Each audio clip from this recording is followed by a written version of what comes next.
ಸಂಜೆಯ ಹೊತ್ತಿನಲ್ಲಿ ವನಶ್ರೀಯ ಸೌಂದರ್ಯ ಸುಧೆಯನ್ನೀಂಟಿ ನಿಸರ್ಗ ಸ್ವರ್ಗದ ಸೌಭಾಗ್ಯ ಭಾಗ್ಯವನ್ನುಂಡು ಮುಳುಗುವ ಸೂರ್ಯನು ಪೂರ್ಣವಾಗಿ ಮುಳುಗುವ ಮುನ್ನ ಪುಣ್ಯಾಶ್ರಮವನ್ನು ಸೇರುವುದೇ ವಿಹಿತವೆಂದು ಕುಶ ಸಮಿತಿಗಳನ್ನು ಆಯ್ದು ಹೊತ್ತಿರುವ ನಿಜ ಶಿಷ್ಯರೊಂದಿಗೆ ಅದೇ ವನದೆಡೆಯಲ್ಲಿ ಹಾದು ಹೋಗುವ ಮಹರ್ಷಿ ವಾಲ್ಮೀಕಿಯರ ಕಿವಿಗಳಲ್ಲಿಳಿದ ಆ ರಾಮ ರಾಮ ರಾಮ ಎಂಬ ಆರ್ತಸ್ವರವು ಅವರ ಚಿತ್ತವನ್ನು ಬಡಿದೆಬ್ಬಿಸಿ ಅತ್ತ ಸೆಳೆಯಿತು.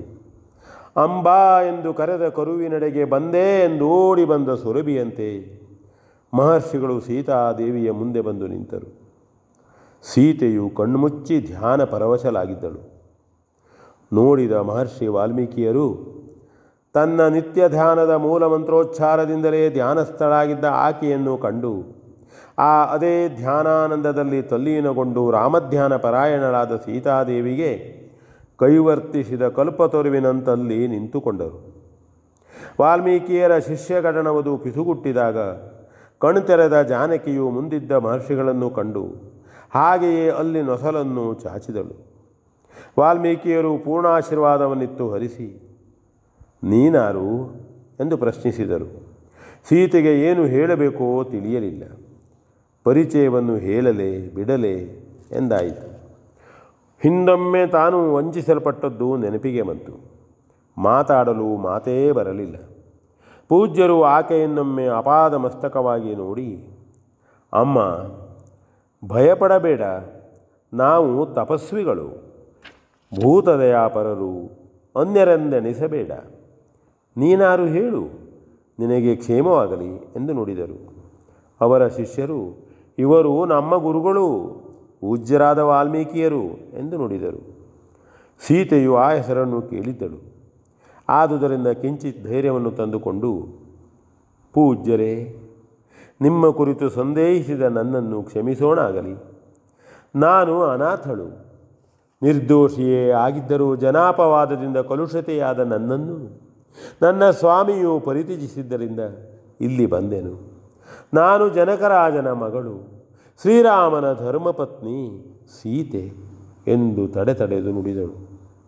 ಶ್ರೀರಾಮನ ಧರ್ಮಪತ್ನಿ ಎಂಬುದನ್ನು ಕೇಳಿದ ಕೂಡಲೇ ಒಮ್ಮೆ ವಾಲ್ಮೀಕಿಯರಿಗೆ ಕುಣಿದೇ ಬಿಡಬೇಕೆಂಬಷ್ಟು ಆನಂದವಾಯಿತು.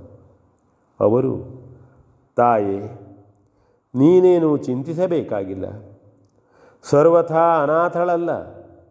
ಪ್ರತ್ಯಕ್ಷವಾಗಿ ನಾನು ನಿನ್ನನ್ನು ಈವರೆಗೆ ಕಾಣದಿದ್ದರೂ ನೀನು ನನ್ನ ಕಾವ್ಯದ ಮಹಾನಾಯಕಿಯಾಗಿರುವೆ. ನನ್ನ ಹೃದಯವನ್ನು ತೊಳೆದು ನಿರ್ಮಲಗೊಳಿಸಿರುವ ಆ ತಾರಕ ಮಹಾಮಂತ್ರ ಶಕ್ತಿಯ ಜೀವಸ್ವರೂಪನಾಗಿ ಅಧಿಕ ನಾಯಕನಾದ ಆ ಶ್ರೀರಾಮನ ಧರ್ಮಪತ್ನಿ. ಏಳು, ಚಿಂತಿಸಬೇಡ, ಇಲ್ಲೇ ಬಳಿಯಲ್ಲಿ ನಮ್ಮ ಆಶ್ರಮವಿದೆ. ನಡೆ, ಬೇಕಾದ ಬಯಕೆಯನ್ನು ಪೂರೈಸಿಕೊಟ್ಟು ನಿನಗಾವ ರೀತಿಯಿಂದಲೂ ಕಷ್ಟವಾಗದಂತೆ ನೋಡಿಕೊಳ್ಳಬಲ್ಲೆವು. ಏಳು, ಹೊತ್ತು ಮೀರಿತು ಎಂದು ನುಡಿದು ಆಗ್ರಹಪಡಿಸಿದರು. ಸೀತೆಯು ಮತ್ತೊಮ್ಮೆ ಅವರಿಗೆ ವಂದಿಸಿ ಅವರೊಂದಿಗೆ ಹೊರಟಳು. ಮುಂದೆ ಮಹರ್ಷಿಗಳು, ಹಿಂದೆ ಸೀತೆ, ಅವಳಿಗೂ ಹಿಂದೆ ಶಿಷ್ಯರು. ಹೀಗೆ ಅವರು ಕಾಡಿನ ದಾರಿಯಲ್ಲಿ ನಿಧಾನವಾಗಿ ನಡೆದು ಕತ್ತಲು ಕವಿಯುವುದರೊಳಗಾಗಿ ಪುಣ್ಯಾಶ್ರಮವನ್ನು ಸೇರಿದರು. ಆಶ್ರಮವು ಸಾಕಷ್ಟು ವಿಶಾಲವಾಗಿತ್ತು. ಧ್ಯಾನ, ಪ್ರವಚನ, ಶಯನಾದಿಗಳಿಗೆ ತಕ್ಕಂತೆ ಬೇರೆ ಬೇರೆ ಕುಟೀರಗಳಿದ್ದವು. ಬಳಿಯಲ್ಲೇ ಸಣ್ಣ ತಟಾಕವಿತ್ತು. ಅಲ್ಲಿಂದಲೇ ಉಗಮಿಸಿ ಕಿರಿಯ ತೊರೆಯೊಂದು ಹರಿಯುತ್ತಿತ್ತು. ಯಜ್ಞಕುಂಡ, ಓಲೆಗರಿಗಳು, ಸಮಿದೆಗಳು, ಹಣ್ಣುಗಳು, ಗಡ್ಡೆಗಳು ಎಲ್ಲ ಇದ್ದು ಅಲ್ಲಲ್ಲಿ ಕ್ರಮವಾಗಿ ಇಡಲ್ಪಟ್ಟಿದ್ದವು.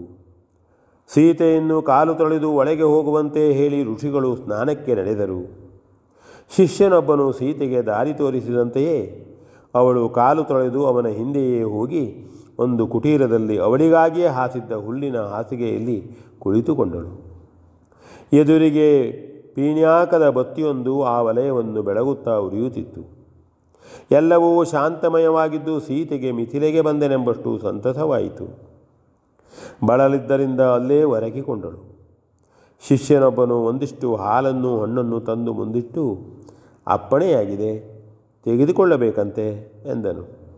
ಸೀತೆಯು ಅವುಗಳನ್ನು ಎರಡೂ ಪಾಲು ಮಾಡಿ ಒಂದನ್ನು ಪ್ರತ್ಯೇಕಿಸಿಟ್ಟು ಕೈಮುಗಿದು ಮತ್ತೆ ಸೇವಿಸಿ ಅಲ್ಲೇ ಮಲಗಿಕೊಂಡಳು. ವಾಲ್ಮೀಕಿಯರು ಅನುಷ್ಠಾನ ತೀರಿಸಿ ಬಂದು ಸೀತೆಯ ಮುಂದೆ ತಮ್ಮ ಗ್ರಂಥವನ್ನು ತಂದಿಟ್ಟು ಒಮ್ಮೆ ಕೈಮುಗಿದರು. ಆಕೆಗೆ ನಾಚಿಕೆಯಾಯಿತು. ಅವರು ನಕ್ಕರು.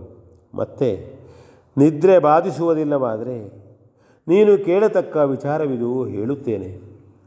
ಬಳಲಿಕೆ ಇದ್ದರೆ ಇಂದು ಬೇಡ, ನಾಳೆ ಎಂದರು. ಬಳಲಿಕೆಯೇನೂ ಇಲ್ಲ ಎಂದು ಸೀತೆಯು ನುಡಿದರೂ ಅದು ಆಯಾಸಗೊಂಡ ಸ್ವರವೆಂದು ತರ್ಕಿಸಿದ ವಾಲ್ಮೀಕಿಯರು, ಹೇಳುವ ಸಂಕಲ್ಪವು ಹಿಂದೆ ಆಯಿತು, ಆರಂಭವಾಯಿತೆನ್ನು. ಇನ್ನು ವಿವರವಾಗಿ ನಾಳೆ ಹೇಳುವೆ, ಕೇಳುವೆಯಂತೆ. ಈಗ ನಿದ್ರಿಸು ಎಂದು ಹೇಳಿ ಅವರೇ ಅವಳನ್ನು ಕರೆದುಕೊಂಡು ಪ್ರತ್ಯೇಕವಾದ ಕುಟೀರಕ್ಕೆ ನಡೆದರು. ಅದು 2-3 ಕೊಠಡಿಗಳಿಂದ ತುಂಬಿತ್ತು. ಸಾಕಷ್ಟು ವಿಶಾಲವಾಗಿಯೂ ಇತ್ತು. ಅಲ್ಲಿ ಸೀತಾದೇವಿಗೆ ಬೇಕಾದ ಎಲ್ಲ ಅನುಕೂಲತೆಗಳು ಸಿದ್ಧವಾಗಿದ್ದವು. ಹೊರಜಗಲಿಯಲ್ಲಿ ಶಿಷ್ಯರಿಬ್ಬರೂ ಮಲಗಿಕೊಳ್ಳುತ್ತಾರೆ. ಯಾವ ಅಂಜಿಕೆಯೂ ಇಲ್ಲ, ಸುಖವಾಗಿ ನಿದ್ರಿಸು ಎಂದು ಹೇಳಿ ವಾಲ್ಮೀಕಿಯರು ವಿಶ್ರಾಂತಿಗೆ ನಡೆದರು.